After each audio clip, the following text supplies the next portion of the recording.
বাকি থাকবে না, আল্লাহ ওয়ালা বাকি থাকবে না, ততদিন আল্লাহ পাকের আসমান জমিন ফুল ছায়া এক মিনিট পৃথিবী বাকি রাখবে না। এই পৃথিবীতে সবচেয়ে দাম আল্লাহর কাছে কাদের? মুসলমানের চিল্লায় বলেন কাদের? তাহলে মুসলমানের গর্জনটা হুঙ্কারটা হবে সিংহের মতো, দেখতে পেয়েছি জঙ্গলের মধ্যে যখন হিংস প্রাণী সিংহ যখন গর্জন দেয় সমস্ত প্রাণীরা থরথর করে কাঁপতে থাকে, কি জানি কার উপর কোন মুসিবত চলে আসে, ঠিক না ঠিক? মুসলমানরা যখন গর্জন দিবে তখন পৃথিবীর সমস্ত কাফের মুশরিক আর তাগুত সকলেই শিয়ালের মতো কাঁপতে থাকবে, ঠিক না ঠিক? মুসলমানের গর্জন হবে কিসের মতো? সিংহের মতো। কিসের মতো? সিংহের মতো। আপনারা আফগানিস্তানের অবস্থা দেখেছেন, আমার ডাইনে পাশে ওলামায়ে কেরাম আছেন, এখানে যারা আছেন যুবকরা, আপনারা ইউটিউবে দেখেছেন করোনার আগে যে আফগানকে এই লাল কুকুরের দলেরা 18 বছর যাদের উপর হামলা করেছে, যাদের হাজার হাজার শিশুকে হত্যা করেছে, হাজার হাজার মা বোনদের ইজ্জত নষ্ট করেছে, হাজার হাজার মুসলমানকে ফাঁসির কাস্তে ঝুলিয়েছে, লক্ষ লক্ষ বাড়িঘর ভেঙে মাটির সাথে মিশিয়ে দিয়েছে, তাদেরকে জঙ্গি বলে পৃথিবীর মধ্যে পৃথিবীর মানুষের কাছে পরিচয় করায় দিয়েছে। কিন্তু 18 সালে তারা নাকে খত দিয়ে বাধ্য হয়েছে একথা বলতে যে আফগানিস্তানের মুসলমান তারা জঙ্গি না, তারা পৃথিবীর শ্রেষ্ঠ মুসলমান, জোরে বলেন ঠিক না ঠিক? তাহলে এত বছর যে তাদেরকে তোমরা হামলা মামলা করলে, তাদের দেশটাকে ধ্বংস করলে, তাদের শিশু হত্যা করলে, বাড়িঘর নষ্ট করা হলো, তাহলে জঙ্গি কারা? জঙ্গি সেই ইউরোপ আমেরিকার লোকেরা, ঠিক না ঠিক? মুসলমান জঙ্গি নয়, ঠিক না ঠিক? তাহলে মুসলমান এই জান্নাতি মাহফিল করে কি ঘরে বসে থাকতে পারে? মুসলমান ঘুমে থাকতে পারে না। মুসলমান এই ইসলাম তো এভাবে আসে নাই, ইসলাম এসেছে রক্তের বন্যার পরে। এই ইসলাম আপনি আমার পর্যন্ত পৌঁছেছে, নৌকার যেরকম পানি তারা চলে না, ইসলাম সদরূপ ইসলামের নৌকাটা চলে মুসলমানদের রক্তের উপরে, ঠিক না বেশি? হযরত সুমাইয়া রাদিয়াল্লাহু তাআলা আনহা প্রথম জামানায় ইসলাম গ্রহণ করলো, আর কোনো দোষ নাই, দিনার কোনো দোষ নাই, অপরাধ নাই, কেন মুসলমান হলো? এজন্য ওনার উপর জুলুম নির্যাতন, শুধু জুলুম নির্যাতনই শেষ নয়, তিনি তিনার বাড়ির সামনে দাঁড়ান পৃথিবীর শ্রেষ্ঠ করে নিকৃষ্ট কোন সন্ত্রাসী আবু জাহেল তিনার বাড়ির সামনে দিয়ে যাচ্ছে। হযরত সুমাইয়া রাদিয়াল্লাহু তাআলা আনহাকে দেখে অকথ্য ভাষায় গালিগালাজ করলেন। সুমাইয়া রাদিয়াল্লাহু তাআলা আনহা কোনো কথা বলে নাই, চুপ করে রয়েছে, কোনো উত্তর দেয় নাই। আবু জাহেলের মনে তৃপ্তি মিটে নাই। খারাপ ভাষায় উচ্চ ভাষায় গালিগালাজ করার পর আবু জাহেল ঘরের ভিতরে গিয়ে একটি বস্তা নিয়ে আসলো।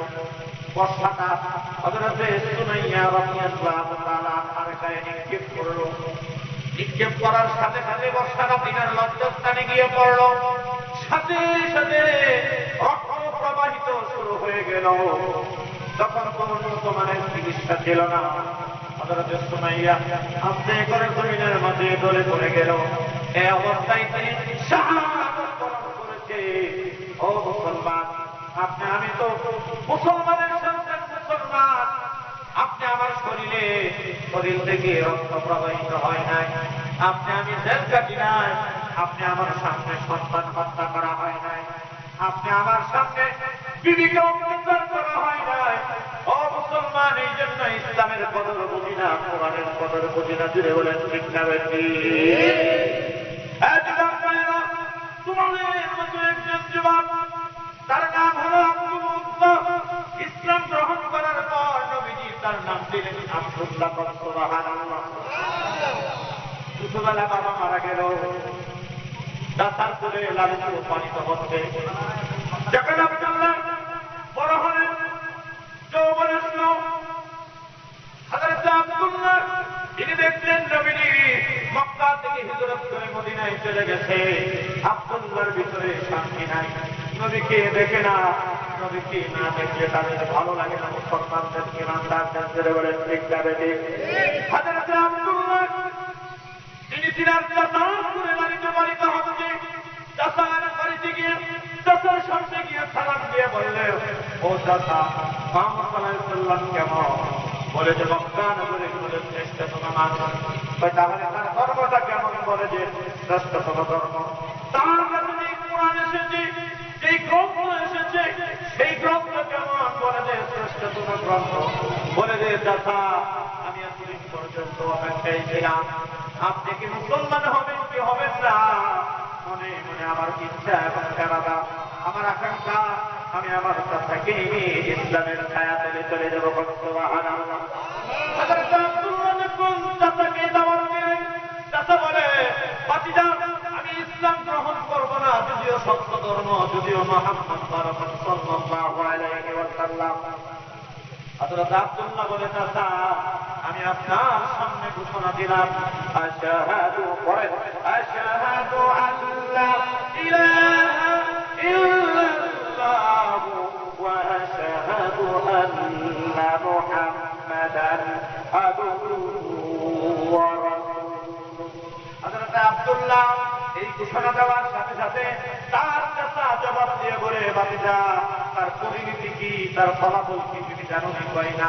তার পরিণতি হলো, আজ থেকে তুমি আমার বাড়ি থেকে বিতাড়িত, আজ থেকে তুমি আমার থেকে পৃথক, তোমার বরণ পোষণের দায়িত্ব আমার কাঁধে আর না। আব্দুল্লাহ বলে, ও আমার চাচা, শুনে রাখেন, ইসলামের জন্য ঘর বাড়ি সব ছাড়তে পারি, কিন্তু ঈমান ছাড়তে পারি না। হযরত আব্দুল্লাহকে আমার তার চাচা বলেন, তাহলে শোনো, তোমার গায়ের মধ্যে যে পোশাকটি আছে, এটা আমার টাকার পোশাক, অতএব তুমি পোশাকটি দিয়ে দাও। তার মানে হলো, পোশাকের কথা বলতে একেবারে উলঙ্গ হয়ে তো পোশাকটা দিল না, মনে হয় আমার বাপে ভাই ফিরবে, কিন্তু মুসলমান সব কিছু হারাতে পারে, ঈমান হারাতে পারে না। যদি বলেন ঠিক কিনা? আব্দুল্লাহ তোমাদের মতো যুবক ছিল, যুবক জান্নাতের মাহফিল হয়ে তুমি বাড়িতে থাকতে পারো না। তোমার মতো যুবক যুদ্ধের ময়দানে শত্রুর সামনে অস্ত্র চালাইয়া শরীরের মধ্যে রক্ত প্রবাহিত হয়েছে, শরীরের মধ্যে অস্ত্রের আঘাতে শরীর রক্তাক্ত হয়েছে, কিন্তু ইসলাম চলে নাই। যুদ্ধের ময়দান থেকে পিছনে হটে নাই। অতএব তুমি মুসলমান, তুমি মুসলমানের যুবক, তুমি মুসলমানের যুবক, তুমি মুসলমানের বৃদ্ধা, তুমি বাড়িতে বসে থাকতে পারো না। বাড়িতে বসে থাকতে মা বোনেরা জুড়ে বলে ঠিক যাবে কি? পশ্চিম পাড়ার মুসলমান এখনো যারা ঘুমে আছেন অথবা রাস্তাঘাটে বাড়ির উঠানে আঙ্গিনায় যেখানে আছে, কোরআনের পক্ষ থেকে আপনাদেরকে আহ্বান করছি, কোরআনের পক্ষ থেকে আপনাদেরকে দাওয়াত দিচ্ছি। কোরআনকে যদি মহব্বত করে জান্নাতে যেতে চান, জীবনের গুনাহ মাফ করাইতে চান, তাহলে অতি শীঘ্রই জান্নাতি প্যান্ডেলে এসে আল্লাহর আরশে আজিমের মাঝে নাম লেখায়া দেন। জেনে বলেন সুবহানাল্লাহ। হযরত আব্দুল্লাহ রাদিয়াল্লাহু তাআলা চাচাকে বললেন, চাচা, আপনি তো আমার পোশাক চেয়েছেন। এমনি করে সবগুলি পোশাক খুলে নিল। যুবক মানুষ, শরীরের মধ্যে কোনো পোশাক নাই। কোন যুবক যদি একেবারে উলঙ্গ হয়ে যায়, তাহলে কেমন দেখা যাবে? বিশ্রী দেখা যাবে। হযরত আব্দুল্লাহ মার কাছে আসলে মায়ের কাছে কোনো বাড়তি কোনো কাপড় নাই, অতিরিক্ত কাপড় নাই। একটি কম্বল ছিল অথবা একটি চাদর ছিল। চাদরটা আব্দুল্লাহকে দিলেন। আব্দুল্লাহ চাদরটাকে দুইটা টুকরা কইরা একটা দিয়ে লুঙ্গি বানাইলেন, আর একটা জামা হিসেবে শরীরের মাঝে পরিধান করিয়া এবার বিশ্ব নবীর উদ্দেশ্যে সুদূর মদিনার উদ্দেশ্যে রওনা দিলেন। আল্লাহু আকবার। মক্কা থেকে মদিনা 500 কিলোমিটার। বছর আগে আল্লাহ রাব্বুল আলামিন আমাকে সেই মদিনায় নিয়েছে। সেই মক্কায় দেখেছি পাথরের রাস্তা, বাড়ির রাস্তা, চতুর্পাশে পাহাড় আর পাহাড়। আমাদের দেশের রাস্তাঘাটের মধ্যে কোনো গাছপালা নাই, পানির ব্যবস্থা নাই।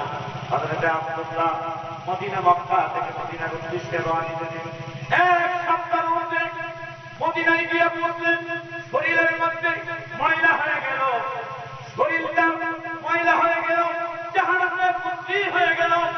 চিনা যাচ্ছে না সে যে ওই আব্দুল্লাহ, যে আব্দুল্লাহকে তার পিতা 200 দিরহাম দিয়ে একটা জামা ক্রয় করে নিত।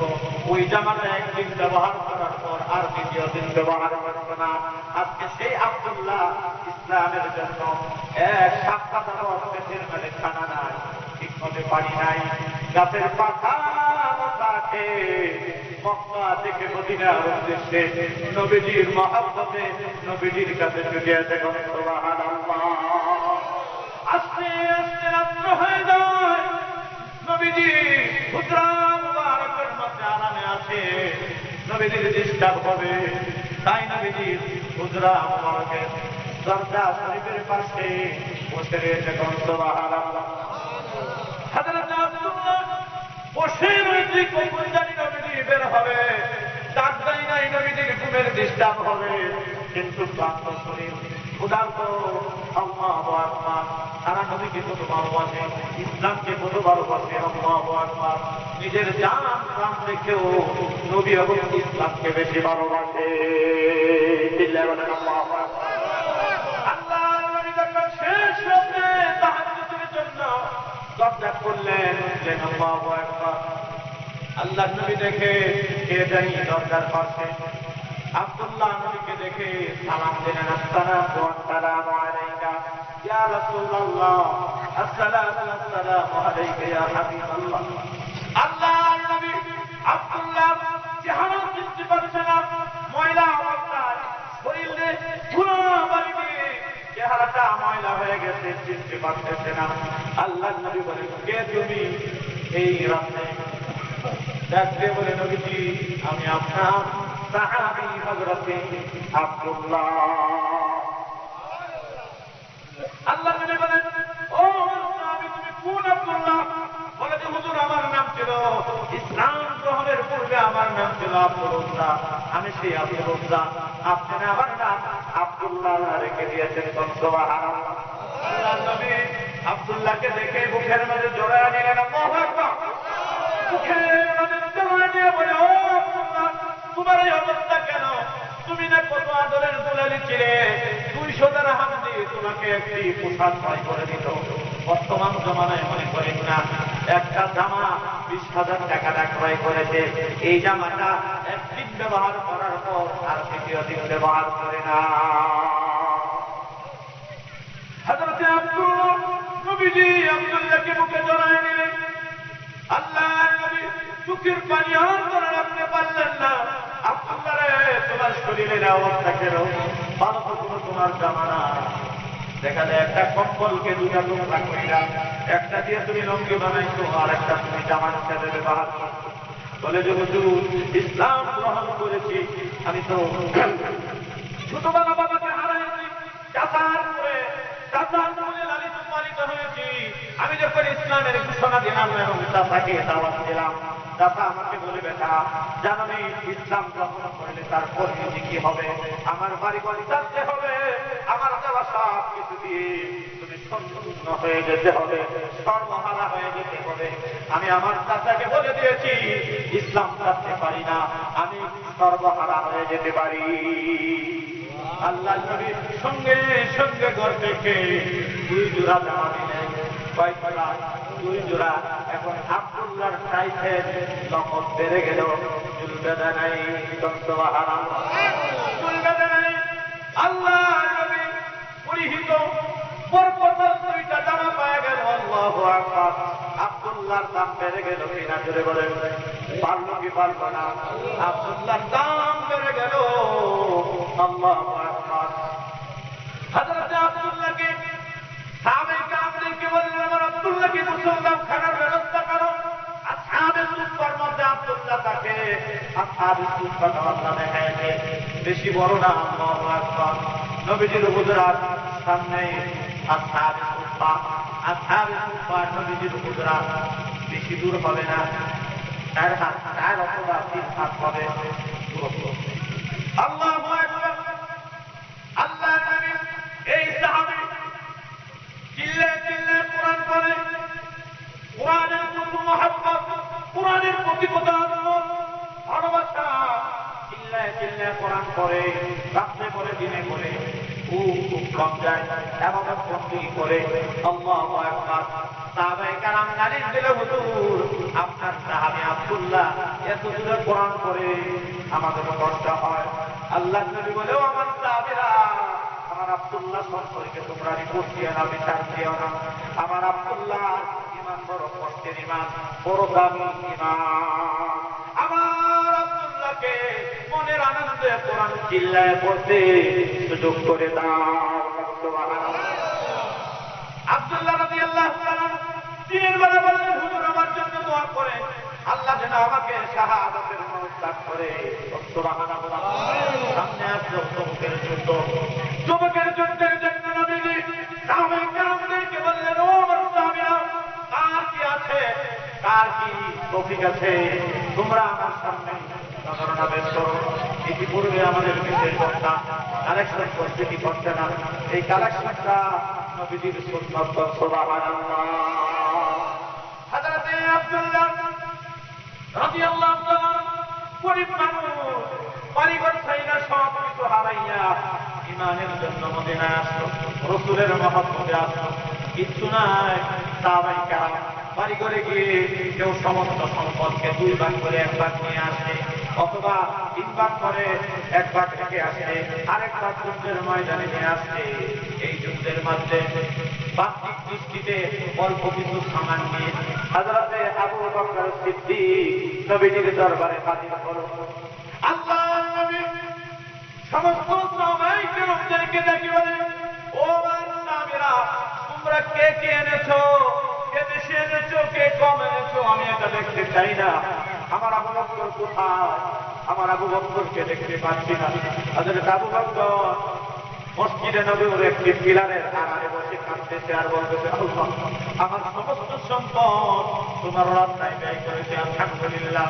এবার তবুকের যুদ্ধের ময়দানে তবুকের যুদ্ধের ডাক দিয়েছে নবীজি, সবাই বেশি বেশি করে মাল এনেছে, সম্পদ এনেছে, তোমার রাস্তায় হাজিরা দিয়েছে তোমার নবীর সামনে।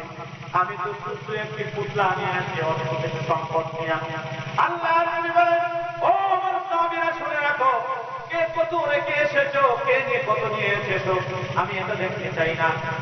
আমার আবু বকর কোথায়? সাহাবায়ে কেরাম বলে, হুজুর ওই যে পিলারের পিছনে বৈশা হযরত আবু বকর কাঁদতেছে। আল্লাহর নবী আবু বকরকে ডাক দিয়ে বলে, আবু বকর, কি নিয়ে এসেছো আর কি দেখে এসেছো? বলে, হুজুর দুনিয়ার জগতে যেটাকে আমরা আসবাব সামান বলি, যা আছে আমার দরবারের ভিতরে সব কিছু এই পুতলার ভিতরে আমি একত্র করে আপনার সামনে নজরানা পেশ করলাম। ও আমার আবু বকর, বাড়িতে কি রেখে এসেছো? বলে, হুজুর আমি কিছুই রেখে এসে নাই, দুনিয়ার পার্থিব জগতের কোনো সামান দিয়ে এসেছো আর কি রেখেছো? বলে যে, হুজুর আমি আল্লাহ পাকের হুকুম আর নবীজির আদর্শ আমি আমার ঘরে রেখে এসেছি। আল্লাহ নবী দোয়া করলেন আবু বকরের জন্য, কিন্তু আব্দুল্লাহ কিছু দিতে পারলেন না। হযরত আব্দুল্লাহ যুদ্ধে যাওয়ার জন্য নবীজির খাতার মধ্যে নাম লেখালেন, কিন্তু যেদিন যুদ্ধে যাবে আব্দুল্লাহ অসুস্থ হয়ে গেল। এই অবস্থায় রাস্তার মধ্যে নবীজির সঙ্গে দেখা হলো, হুজুর আমি তো এই যুদ্ধের মাঝে কিছুই দিতে পারি নাই। তিনি কাঁদতেছেন, নবীজিকে দইরা ছড়ায় দইরা হযরত আব্দুল্লাহ কাঁদে, নবীজি মাথায় হাত ধরে দিলেন। আব্দুল্লাহ তুমি কাঁদো না। বলে, হুজুর আমি তো আমার শরীরে জ্বর, আমার ইচ্ছা আপনার কাছে আপনি দোয়া করে দেন, আমি যেন তবুকের ময়দানে, আমি যেন যুদ্ধের ময়দানে শাহাদাতের পেয়ালা পান করতে পারি। সুবহানাল্লাহ।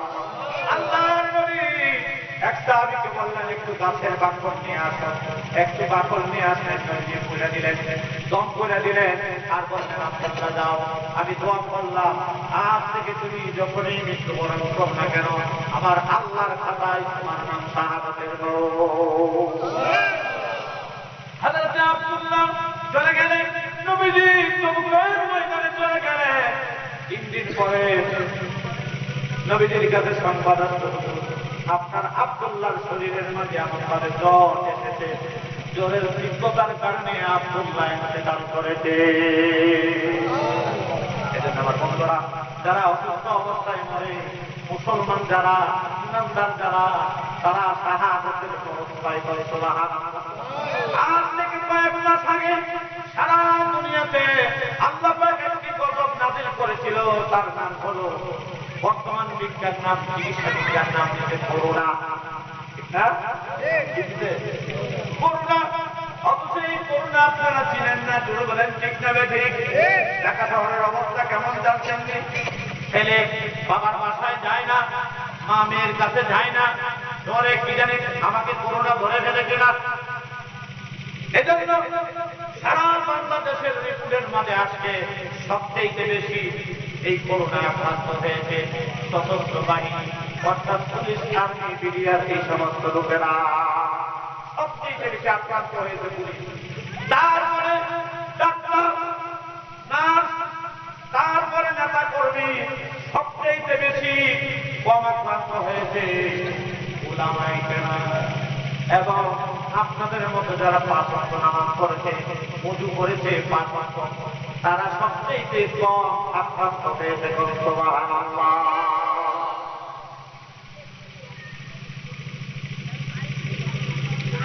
আল্লাহ নবী ওই সাহাবী আব্দুল্লাহ অসুস্থ হয়ে পড়লেন, ইন্তেকাল করলেন। নবীদের কাছে সংবাদ, আল্লাহ নবী তবুকের ময়দান থেকে এসে তার লাশ দেখে উগায় কাঁদছে, চোখ দিয়ে দরদর করে পানি পড়ছে। নবীজি মনে হয় যেন নিজের একটা সন্তান হয়।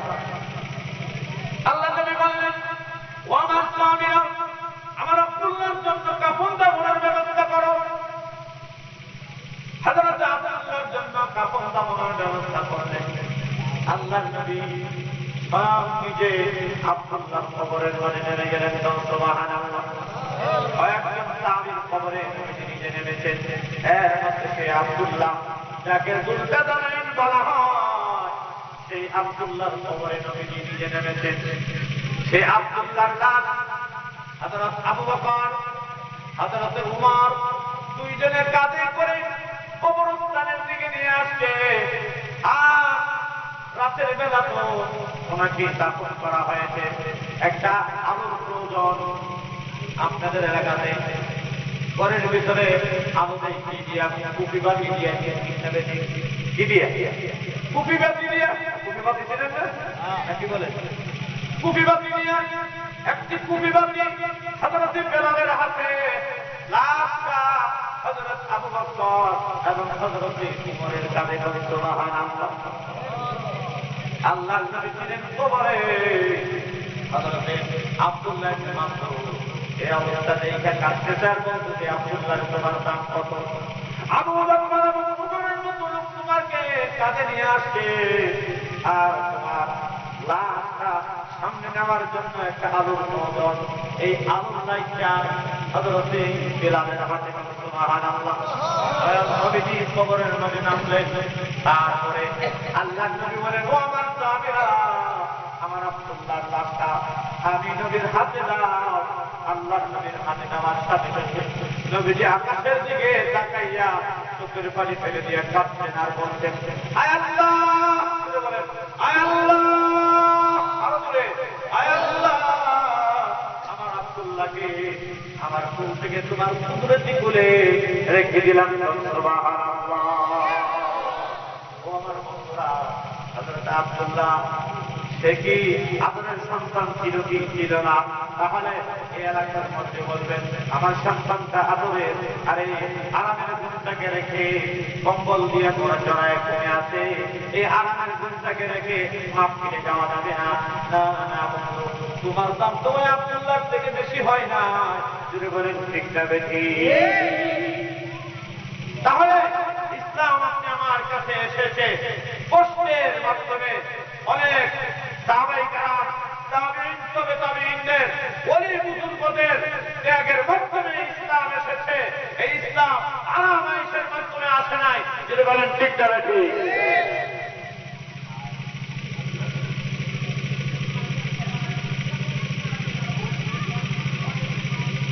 আমার আলোচনা মূলত কিছু জমানোর জন্য আলোচনা করতে। আজকের আমার আলোচনা হলো ছোট্ট একটি সূরা, যে সূরাটা আমার মনে হয় এখানে অধিকাংশ মানুষের মুখস্থ। এই সূরাটার নাম হলো সূরাতুল ইখলাস।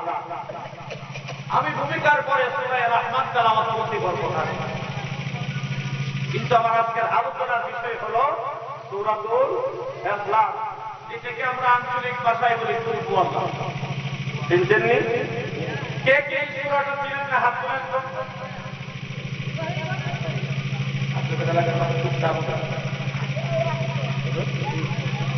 ইন্টারভিউতে ফাঁস করে এলেছেন আপনারা। এবার হাত তোলেন, কে কে এই সূরাটা জানেন? মাশাআল্লাহ, একটি স্লোগান দেন, লিল্লাহি তাকবীর। আমাদের লিল্লাহি তাকবীর। কোরআন সুন্নাহর আলো, কোরআন সুন্নাহর আলো। মাশাআল্লাহ, এই ছোট্ট একটি সূরা, তার কতটি ফজিলত, কতটি গুরুত্ব, যদি আপনারা ধৈর্য ধরে বসেন তাহলে আলোচনা করবো ইনশাআল্লাহ।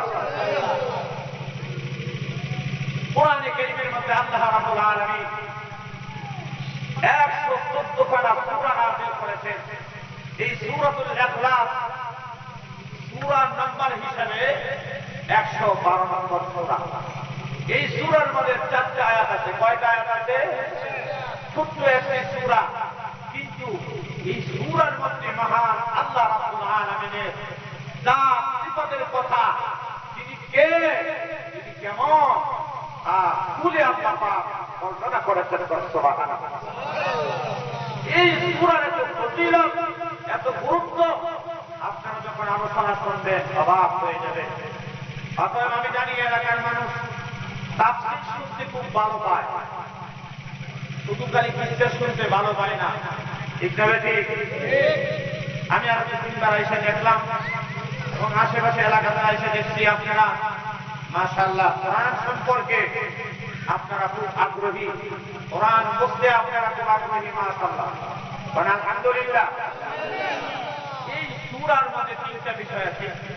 1 নম্বর হলো এই সূরাটা আল্লাহ পাক কেন নাযিল করলেন, যেটাকে বলা হয় শানে নুজুল। 2 নম্বর, এই সূরার ফজিলত কি, লাভ কি। 3 নম্বর, এই সূরার ব্যাখ্যা এবং তাফসীর। এই হলো সূরার 3টা বিষয়। প্রথম নম্বর হলো এই সূরাটা আল্লাহ পাক কেন নাযিল করলেন। তাফসীরে ইবনে কাসির 5 নম্বর খণ্ড, তার মধ্যে সবিস্তারিত আলোচনা নিয়ে এসেছেন আল্লামা ইবনে কাসির রাহমাতুল্লাহি আলাইহি। এই সূরার কয়েকটা শানে নুজুল আছে। 1 নম্বর হলো মক্কার কাফেররা, মক্কার মুশরিকরা অথবা মদিনার ইহুদি মুশরিকরা আল্লাহর নবীকে প্রশ্ন করলেন, ওগো নবীজি, আপনি যে আল্লাহর কথা দাওয়াত দিচ্ছেন, যে একত্ববাদের কথা বলছেন, আমরা 360টা মূর্তির ইবাদত করি আর আপনি এক খোদার ইবাদত করেন। আমাদের এক একটা মূর্তি পাথর দিয়ে তৈরি করেছি, অথবা স্বর্ণ দিয়ে তৈরি করেছি, অথবা কাদা মাটি দিয়ে তৈরি করেছি, অথবা কাঠ দিয়ে তৈরি করছি। তাহলে আপনি যে খোদার দাওয়াত দেন সেই খোদা কিসের তৈরি? আল্লাহ কিসের তৈরি? বুঝতে পারেন? আল্লাহ কিসের তৈরি? আল্লাহ কিছুর তৈরি নেই, কোন বস্তুর মোকাপেক্ষী নন, তিনি আল্লাহ। তিনি কে? আল্লাহ রাব্বুল আলামিন বিশ্ব নবীকে জানায় দিলেন, ও নবী, মক্কার এই কাফেরদেরকে বলে তারা তাদের জমিনকে পাথর দিয়া বানাইছে, অথবা স্বর্ণ দিয়া বানাইছে, অথবা সাদা মাটি দিয়া বানাইছে, এই মূর্তিগুলি কি কোনো কাজ করতে পারেনি? এই মূর্তিগুলি কি কোনো কথা বলতে পারেনি? আল্লাহ রাব্বুল আলামিন বলেন, ওয়ামান আযাল্লু মিম্মান ইয়াদউ মিন দুনিল্লাহ মান লা ইয়াস্তাজীবু লাহু ইলা ইয়াউমিল কিয়ামাতি ওয়া হুম আন দুআইহি গাফিলুন। আল্লাহ রাব্বুল আলামিন বলেন, তার থেকে সবচেয়ে বড় নিকৃষ্ট প্রকৃত আর কে হতে পারে যে আল্লাহকে বাদ দিয়া অন্য ইলাকে মাবুদ বানাইছে, অন্যকে সাহায্যকার বানাইছে। ও মুসলমানেরা, মুসলমানরা শিরিক করে পীরকে, বাবাকে কি করে যে বাবা আমার সাক্ষী দিবে, বাবা আমার উন্নতি করবে, বাবা আমার মামলার রায়ে আমার পক্ষে দিবে, এই সমস্ত ভাবে যদি বলে এগুলি কি শিরিক নাকি বলে এগুলি তো শিরিক। একমাত্র সরকার শান্তি, একমাত্র সফলতা মালিক চিল্লায় বলেন কে? আল্লাহ। আল্লাহ রাব্বুল আলামিন বলেন, কুলিল্লাহুম্মা মালিকাল মুলক তুতিল মুলকা মান তাশাউ ওয়া তু'ইজ্জু মান তাশাউ ওয়া তুযিল্লু মান তাশাউ বিয়াদিকাল খায়র ইন্নাকা আলা কুল্লি শাইইন কাদির। হে নবী, আপনি বলে দেন तमाम পৃথিবীর মালিক চিল্লায় বলেন কে? আল্লাহ রাব্বুল আলামিন বলেন, ও নবী আপনি বলে দেন तमाम পৃথিবীর মালিক আমি আল্লাহ। আমি ইচ্ছা করলে কাউকে সম্মান দেই, আমি ইচ্ছা করলে কাউকে বেইজ্জত দেই, আমি ইচ্ছা করলে ক্ষমতার মধ্যে নাই তো আমি তাকে বেইজ্জত করে দিতে পারি, ঠিক কিনা? ফেরাউন কম সম্মান অধিকার হয়েছিল না, 400 বছর রাজত্ব করেছিল। কত বছর রাজত্ব করেছিল? 400 বছর রাজত্ব করেছিল। কিন্তু আল্লাহ পাকের নাফরমান হওয়ার কারণে আল্লাহ পাক লোহিত সাগরের মধ্যে ইঁদুরের মতো ডুবায় মেরেছে, ঠিক কিনা? নমরুদ আল্লাহ পাক তাকে কত দৌলত দিয়েছিল, কত সম্মান দিয়েছিল, কিন্তু নমরুদ খোদা দাবি করেছিল। আল্লাহ পাক সেই নমরুদকে সাধারণ একটা ক্ষুদ্র মাকলুক প্রাণী, যার নাম মশা, তার নাম কি? মশা। এই মশা আমরা মারতে চিন্তাও করি না, ঠিক না বেটি? এই মশা কামড় খাওয়াইয়া, এই মশা তার নাক দিয়ে ঢুকাইয়া মস্তকের মধ্যে বসায় ফেলে। এখন তো নমরুদের কোনো ভালো লাগে না, কিভাবে শান্তি পাবে? এবার তার পাশে ছিল জুতা, জুতা দিয়ে যখন বাড়ি দিয়ে দেখা যায় আরাম লাগে। তাহলে আল্লাহ বেইজ্জত করলে তার ক্ষমতায় বসাইয়া তাকে জুতা পিটা করে কবরে নিতে জুড়ে বলে, ঠিক না বেটি? আর যারা কোরআন মেনেছে, কোরআন নিয়ে চলেছে, তার নাম হযরত বেলাল। গোলাম ছিল, আল্লাহ পাক কত সম্মান দিলেন। কিয়ামতের ময়দানে আল্লাহর নবী যখন জান্নাতের দিকে এসে যাবে, মিশকাত শরীফের মধ্যে হাদিস আসছে, হাদিসটি বুখারী মুসলিমের হাদিস।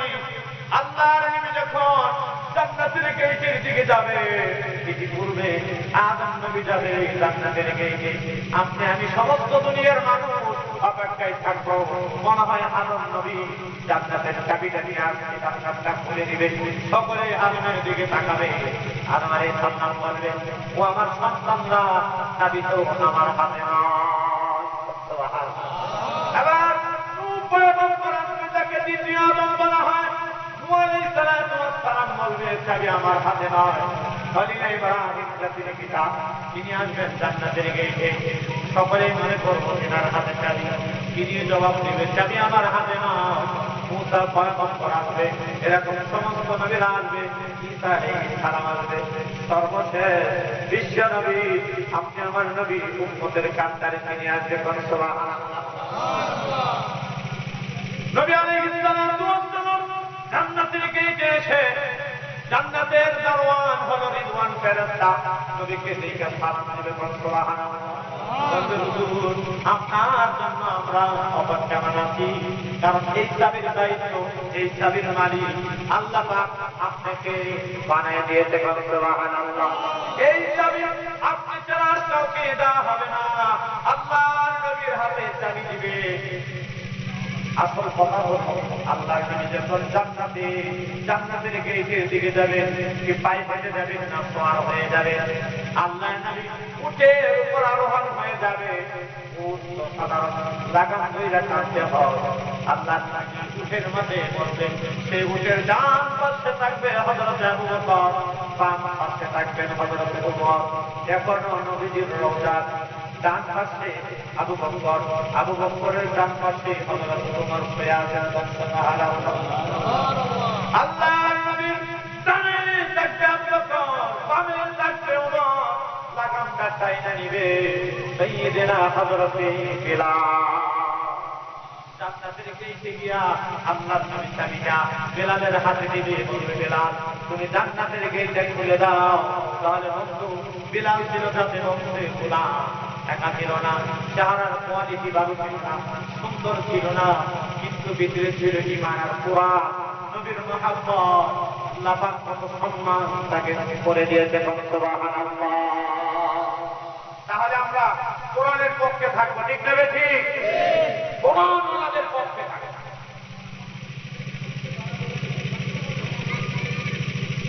তার থেকে সবচেয়ে বড় প্রশ্ন তোমরাকে যে আল্লাহকে বাদ দিয়ে অন্যকে ইলাহ বানায়। আল্লাহ রাব্বুল আলামিন বলেন যদি তোমরা কিয়ামত পর্যন্ত এই মাবুদগুলিকে ডাকতে থাকো তাহলে কি জবাব দিবে? জবাব দিবে? আল্লাহ রাব্বুল আলামিন 7 নম্বর পারায় সুন্দর একটা উপমা দিয়েছেন।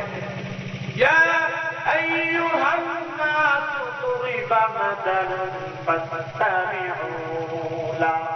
ও দুনিয়ার মানুষ, শুধু মুসলমান নয়, তামাম পৃথিবীর সমস্ত মানুষদেরকে আল্লাহ সম্বোধন করে বলছে, ও দুনিয়ার মানুষ, ও কাফের কিন্তু ও নাস্তিক বেঈমান, সকলকে আমি তোমাদেরকে একটি উপমা দিচ্ছি, তোমাদেরকে একটি দৃষ্টান্ত দিচ্ছি। সেটা কি? তোমরা যারা আমি মাওলাকে বাদ দিয়া অন্যকে ইলাহ বানাইছো, অন্যকে মাবুদ বানাইছো, ইয়া আইয়ুহান নাস কুরিবা মাতালান ফাসতামিউ লাহু ইন্নাল্লাযীনা তাদউনা মিন দুনিল্লাহ। নিশ্চয়ই যারা আমি আল্লাহকে বাদ দিয়ে তোমরা মাবুদ বানাইছো, তোমাদের মাবুদগুলি এমনকি তোমাদের সমস্ত মাবুদগুলি একত্র হইয়া লা ইয়াখলুকু যুবাব, একটা মাছি বানাইতে পারবে বলে বলেন। সমস্ত মূর্তিগুলি, সমস্ত মাবুদগুলি মিলিয়া একটা মূর্তি বানাইতে পারবে না, কি বলে? পারবে? দুনিয়ার সমস্ত মূর্তিগুলি একত্র হইয়া, দুনিয়ার সমস্ত মাবুদগুলি একত্র হইয়া একটা মাছি বানাইতে পারবে না। আল্লাহ রাব্বুল আলামিন বলে মাছি বানানো তো দূরের কথা, এই যে মাবুদগুলির সামনে যখন তারা পূজা করে কি দেয়? দুধ দেয়, ডিম দেয়, মিষ্টি দেয়, ঠিক না? ওই যে মুড়ি দেয়, চেরা দেয়, গুড় দেয়, মিঠাই দেয়, কিন্তু এগুলি কে খায়? এগুলি কুকুরে খায়, এগুলি বিড়ালে খায়, এগুলি পোকামাকড় মশা মাছি খায়। ধরে বলেন ঠিক না বেশি? আল্লাহ রাব্বুল আলামিন বলেন এই মাবুদগুলির সামনে থেকে যখন মাছি মশা খাদ্যগুলি নিয়ে যায়, তাড়ানোর মতো তাদের ক্ষমতা নাই। আসেনি? আসেনি? লাইয়া খুলুকু যুবাবান ওয়ালা বিসসামাউ লাহু ওয়া ইন ইয়াসলুবুহুম যুবাব। শুধু যুবাব মানে কি? যুবাব শব্দের অর্থ হলো মাছি। এই মাছি যদি তাদের খাদ্যগুলি নিয়ে যায়, তাড়ানোর মতো তাদের কোনো শক্তি না আছে। এই মাছিগুলি যখন ঢুকে একটা আওয়াজ দিয়ে ঢুকে, ঠিক না? মাছিগুলি যখন আসে ফোন করে একটা আওয়াজ করে, ওই আওয়াজ দিয়েছেই বোঝায় হে মাবুদগুলি তোমাদের যদি শক্তি থাকে, তোমার খানা আমি পেয়ে গেলাম, আমি নিয়ে গেলাম, আমি খাচ্ছি, তোমার শক্তি থেকে ফেরা। আবার যখন মাছিগুলি খেয়ে চলে যায়, আবার দিয়া চলে যায়, বলে তোমার খানা আমি খেয়ে গেলাম, তোমার কি শক্তি আছে? আসেনি? আল্লাহ বলেন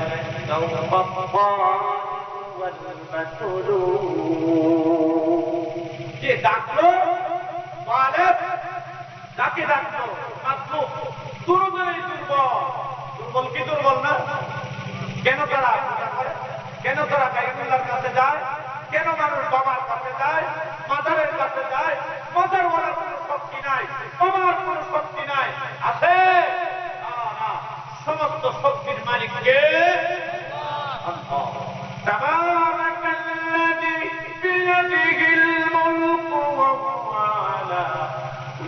কুল্লি শাইইন কাদির। আপনি বলুন তাবারাকা, বরকতময় সেই সত্তা, পবিত্র সেই সত্তা, যার কুদরতি হাতে সমস্ত রাজত্ব। তাহলে কাফেররা প্রশ্ন করল, নবী আপনার আল্লাহ কিসে? কারণ আমাদের মূর্তিগুলি হলো মাটির তৈরি, পাথরের তৈরি, স্বর্ণের তৈরি। আবু জাহেলের একটা মূর্তি ছিল স্বর্ণের। আল্লাহর নবীর এক সাহাবী, তার একটা খেজুরের মূর্তি ছিল। এই মূর্তিটা সবসময় কাছে রাখত। মনে করেন কোথায় দূরে সফরে গেলে মূর্তি রেখে কাছে রাখতো, যেন আপদ বিপদ অ্যাক্সিডেন্ট দুর্ঘটনা থেকে হেফাজত করে। সাহাবী বলে, আমি যখন সফর শুরু করলাম,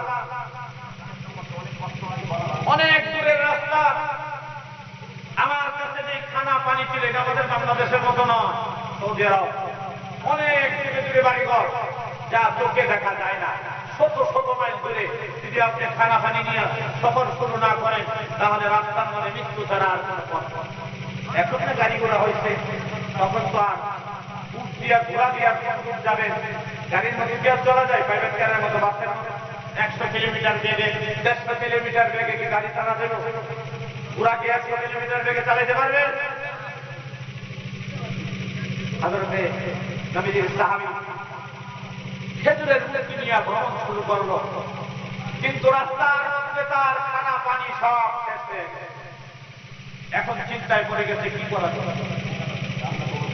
ওই সাহাবী বলে, আমি চিন্তা করে শুরু করলাম, আমার ভ্রমণ তো অনেক দূরে, আমার গন্তব্যস্থান পর্যন্ত পৌঁছতে হবে, রাস্তার মধ্যে আমার কোনো খানা নাই, তাহলে আমি কি করিয়া চলবো?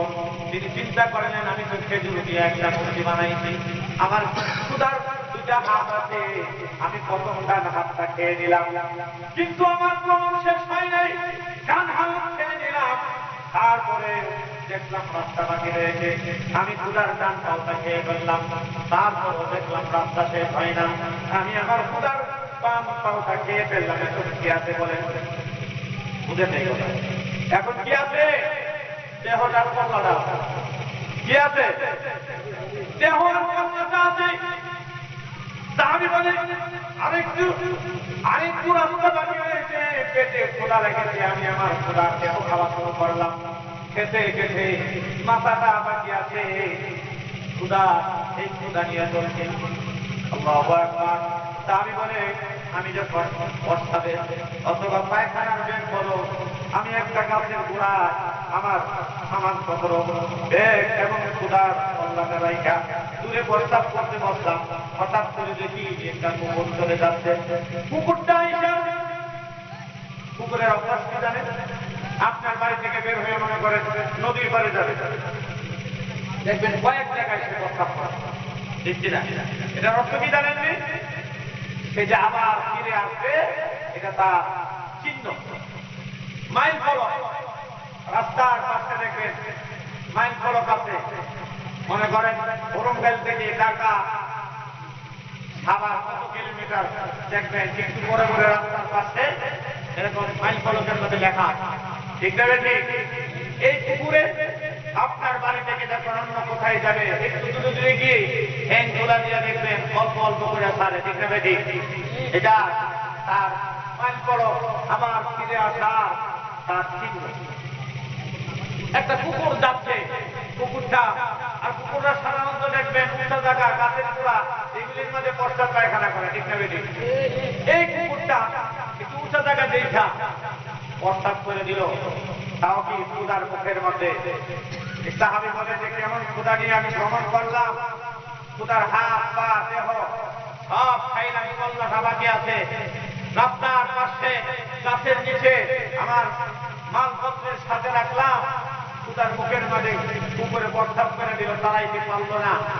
যখন ইসলাম গ্রহণ করলো, ওই সাহাবী কাঁদে আর বলে, হুজুর কত বড় ক্ষুধা ছিলাম, যে ক্ষুধাকে নিয়ে ভ্রমণ করলাম, যে ক্ষুধা আমাকে বাঁচাইবে, এই ক্ষুধা রেখায় শেষ করলাম, লাস্টে গাছের তলে যখন রাখলাম, কুকুর এসে প্রস্তাব করে দিল, দাঁড়াইতে পারল না, তাহলে সেই ক্ষুধা কি করিয়া আমাকে মুসিবত থেকে হেফাজত করবে? জুড়ে বলেন ঠিক না? বেশি এমন আসুন যারা গায়বুল্লাহর পূজা করে, তাহলে তাদের মূর্তি কি পাস? অনেকে আছে দেখবেন রিভার্স করছে, বড় ডাক্তার, বড় ইঞ্জিনিয়ার, বড় বিজ্ঞান, কিন্তু মূর্তি পূজা করে। অমুসলিম আছে কি নাই? আছে কি নাই? ব্যারিস্টার সাহেব, জজ সাহেব যখন মূর্তির সামনে দেয়া ভক্তি দেয়, তাহলে বন্দা কি ভাস আর পূজা কি ভাস? বুঝেন এই কথা? তাহলে শিক্ষিত কে বেশি? বেশি হয়ে যাচ্ছে না? হা না কর না। এই ক্ষুদার বন্দার মধ্যে শিক্ষিত কে বেশি? আওয়াজ করেন, আওয়াজ করতে হইব। আরে মূর্তি তো পুরা টিপা জিরু, আর মূর্তি যে পূজা করতেছে সে বাংলাদেশের সব লেখাপড়া করে বাহির থেকে ডিগ্রি নিয়ে আসছে, ডিগ্রি ঠিক। তাহলে পূজা বড় না বন্ধ বড়? এই পূজার এবাদত করে লাভ কি? বলে দিলেন আমার আল্লাহ কোন কিছু তৈরি নয়, সব কিছু সৃষ্টি।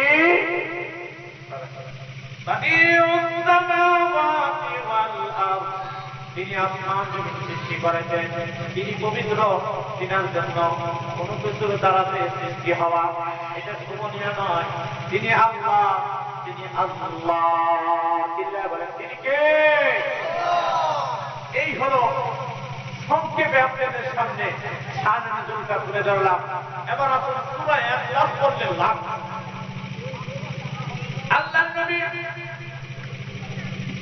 আল্লাহর নবী ঘোষণা দিলেন, ও আমার সাহাবীরা, হযরত আবু হুরায়রা রাদিয়াল্লাহু তাআলা হাদিস বর্ণনা করেন, আল্লাহর নবী বলেন, ও আমার সাহাবীরা, আমি তোমাদেরকে বলি, তোমরা প্রতিদিন ঘুম যাওয়ার সময় এশারের পরে যখন আমি ঘুম যাই, আল্লাহর নবী বলেন তোমরা 10 পারা কোরআনে কারীম তেলাওয়াত করে ঘুম যাও।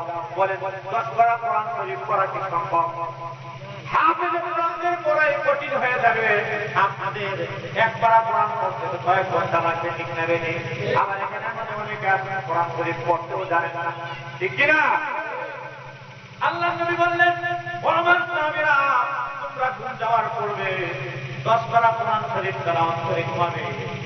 সাহাবায়ে কেরাম বলে, হুজুর, আমরা যারা মুহাজির, মক্কা থেকে হিজরত করে আসি তারা হলো মুহাজির, মদিনায় যারা আছে তারা হলো আনসার। মুহাজিররা ব্যবসা বাণিজ্য করে, আর আনসার যারা, তারা আপনাদের মধ্যে কৃষক, খেটে খামারে কাজ করে। হুজুর, সারাদিন ক্লান্ত হইয়া আপনার পিছনে যখন আসি নামাজ পড়তে, এশারের নামাজ, শরীরটা ক্লান্ত থাকে, 10 পারা কোরআন শরীফ পড়ার আমাদের কি নেই? শরীরের মধ্যে শক্তি থাকে না, আগ্রহ থাকে না, জিনিস থাকে না। আল্লাহর নবী বললেন, আমার সাহাবীরা, তোমরা জেনে রাখো, শুনো আমার উম্মত নবী এশারের পরে যদি এই সূরাতুল ইখলাস একবার তেলাওয়াত করে, আল্লাহ রাব্বুল আলামিন তার আমলনামায় 10 পারা কোরআন শরীফ পড়ার সওয়াব দিবে। আল্লাহর নবীর একটা হবে, আল্লাহর নবী কয়েকজন সাহাবীকে দিয়ে এক জায়গায় যুদ্ধের জন্য পাঠাইছে, তার মধ্যে একজন আমির নিযুক্ত করতেন। ওই আমির তাদেরকে ইমামতি করায়।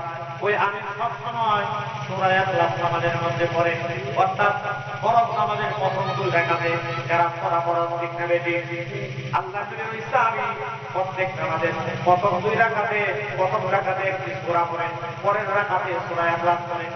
সাহাবীরা বলল, এ ভাই, আরো তো অন্য 114 সূরা, আরো 113 সূরা আছে, আপনি কেন সূরা ইখলাস খালি তেলাওয়াত করেন? বলে যে সূরা ইখলাস আমি মহব্বত করি, এই সূরা ইখলাসের মধ্যে আমার আল্লাহ পাকের দান জীবন কিনার ভুল বর্ণনা করেছে। এই কথা যখন নবীজির কাছে আসে, আল্লাহর নবী বললেন, আও আমার সাহাবী, তুমি সূরা ইখলাস বেশি বেশি পড়ো, তুমি সূরা ইখলাসকে মহব্বত করো, ভালোবাসো, এই মহব্বতে তোমাকে জান্নাতে পৌঁছায়া দিবে। আল্লাহর নবীর এক সাহাবী যিনাকে মসজিদে কুবা, মদিনা শরীফের মধ্যে মূল্যবান কয়েকটি মসজিদ আছে, দামি দামি হাদিস এখানে আছে, কেউ হাদিস আছে না এখানে? এটা তাহলে তো মসজিদে কুবার মধ্যে গিয়ে 2 রাকাত নামাজ পড়তেন, ঠিক না? মসজিদে নববী থেকে একটু দূরে এই মসজিদে কুবার একজন সাহাবীকে ইমাম বানাইলেন। তিনি কি করলেন? প্রত্যেক নামাজের মধ্যে সূরা ইখলাস তেলাওয়াত করেন। মুসল্লিরা বলল, হুজুর আর কোন সূরা নাই, আপনি কেন সূরা ইখলাস পড়েন? বলে যে সূরা ইখলাস আমি মহব্বত করি, আমি পছন্দ করি, যদি আপনাদের ভালো লাগে তাহলে আমাকে ইমাম রাখেন, নাইলে বিদায় যায়। বলে যে এই মসজিদে কুবার আশেপাশে আপনার মতো এত বড় আলেম নাই, আপনাকে রাইগা আর যদি ইমামতি করা যায় আমাদের সাহস নেই। এই কথা বলে সাহাবায়ে কেরাম চুপ হয়ে গেল। কিছুদিন পরে বিশ্বনবী মসজিদে কুবাতে আসলেন। সমস্ত সাহাবায়ে কেরাম মুসলমানেরা বলল, হুজুর আপনার নিয়ে যদি ইমাম সাহেবের শান্তি দেখতে বিষয় কি? বলছে প্রতি নামাজের মধ্যে সূরা ইখলাস তেলাওয়াত করে। আল্লাহ নবী জিজ্ঞাসা করলেন, ও আমার সাহাবী, কেন তুমি সূরা ইখলাস তেলাওয়াত করো? তোমার মুসল্লিদের কথা কেন শোনো না? বলে, হুজুর আমি সূরা ইখলাসকে বেশি ভালোবাসি, সূরা ইখলাসকে বেশি মহব্বত করি। আল্লাহ নবী বলেন, আমার সাহাবীরা শোনো, আল্লাহর পক্ষ থেকে তোমাকে ঘোষণা দিলাম, তুমি জান্নাতি। হযরত আবু বকর সিদ্দিক রাদিয়াল্লাহু তাআলা আনহু থেকে আরেকটি হাদিস বর্ণিত শুনেন। আল্লাহর নবী বলেন, যে ব্যক্তি তিনটা কাজ করবে, জান্নাতের 8টা দরওয়াজা তার জন্য খোলা থাকবে, যে কোনো দরজা দিয়ে সে ঢুকতে পারবে। সুবহানাল্লাহ। 1 নম্বর, নিজের কাতিলকে মাফ করে দেওয়া। কাতিল বুঝেননি, হত্যাকারীকে মাফ করে দেওয়া, হত্যাকারীকে মাফ করে দেওয়া। 2 নম্বর, উপরে লেনদেন ক্লিয়ার করে নেওয়া। এখন আমাদের মুসলমানরা এত খারাপ হয়েছে, যার থেকে যদি কর্জা টাকা নেই, কর্জা বুঝেন তো, কর্জায় হাসানা সুদ ছাড়া, বললে যে ভাই আমাকে 5,000 টাকা দাও, আগামী মাসে তোমাকে দিয়ে দিব, সুদ ছাড়া এমনি সহজ হাওলা, এটাকে কর্জা বলে, হাওলা নাকি? এখন মুসলমান কি করে? এপ্রিল মাসে দিবে, দেখবেন এপ্রিল গেছে, জুন গেছে, জুলাই গেছে, কোনো খবর নেই, ঠিক না? ফোন দিলে বলে রিসিভ করে না, বাড়িতে গেলে বিবি বলে যে তোমার ভাই ঘরে নেই, অত করে, ঠিক কিনা? লেনদেন ঠিক নেই মুসলমানের। কিসের বুজুর্গি, কিসের মুক্তিগিরি, কিসের পেশাবগিরি, কিসের হাজিগিরি, সব যাবে গুল্লাই যদি লেনদেন ঠিক না থাকে। আমি শুনছি আপনাদের এলাকাতে সুদের লেনদেন বেশি হয়, তাই না? শুনেন, সুদ যে লেনদেন করবে তার 7 পুরুষ পর্যন্ত তার অভিশাপে সুদের 70টা গুনাহ, নিম্নের গুনাহ হলো আপন মায়ের সাথে জিনা করা। ও সুদখোর ভাই বোনেরা, তওবা করে ফিরে আসো, কালমা নসিব হবে না, জান্নাত নসিব হবে না। আল্লাহ পাক কোরআনে কারীমের মধ্যে বলেছেন, ইয়া আইয়ুহাল্লাযীনা আমানু, ও ঈমানদারেরা, যদি সুদ ছাড়তে ভালো না লাগে তাহলে আমি আল্লাহ এবং আমার রাসূলের সাথে যুদ্ধ করার জন্য প্রস্তুত হয়ে যাও। নাউযুবিল্লাহ।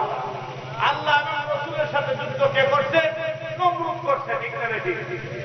নমরুদ বলে, ইব্রাহিম তোমার খোদার সাথে আমি যুদ্ধ করব। কি বলে?